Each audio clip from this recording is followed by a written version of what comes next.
Hello အားလုံးပဲမင်္ဂလာပါဒီမှာခေါင်းချင်း Minecraft အတူထဲကနေပြီးတော့ချေကြီးရဲ့အလုပ်လုပ်တဲ့အခန်းလေးကိုခိုင်းပြမှာပေါ့နော်ဒါကတော့ချေကြီးရဲ့အပါတာလေးပါအကောင်းစားလေးတော့မဟုတ်ပါ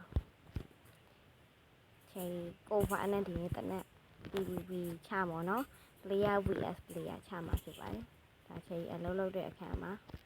ဒီမှာဒါချေရဲ့ PC လေးပေါ့နော်PC လေးဒီမှာအနောက်မှာချေရလေးပြလေးတပေါ်ကြရအောင်ဒါချေရဲ့ပစ္စည်းဆင်လေးပေါ့နော်ဒါအလုပ်လုပ်တဲ့အခန်းလေးပါကျွန်တော်ကတော့ဒါကတော့အိတ်ခမ်းပါချေအိတ်တင်နေတာပါဒီမှာချေရဲ့အိတ်ရပါချေရခရမ်းရောင်နဲ့အနီရောင်ကြိုက်တာပါခရမ်းရောင်နဲ့အနီရောင်အဓိကသုံးထားပါတယ်ဒီမှာနော်ဒီမှာအဲ့လိုကြီးပါတော်တော်လေးမလာဘူးလို့ပြောလို့ရပါတယ်ဒီအကွက်ကဒီတိုင်းထားရမှထင်တယ်နော်ဒီတိုင်းထားရမှထင်တယ်နော်ထည့်ဖို့မေးတယ်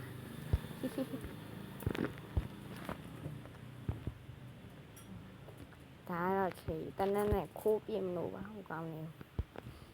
ဒီမှာရှိရလူတွေဘောနော်အမတနက်နဲ့ခိုးပြင်းမလို့ပါဒါတော့ရေကူးရရေကူးကြမှာတော့ပြီတနက်ရှိရသူနင်းရှာမိတော့ပြီပြန်တက်ဆေးဘတော့တနက်ပြည့်ကျွမ်းနေဆိုဒီကောင်မနဲ့ဆေးနေပွဲဖြစ်တော့မှာ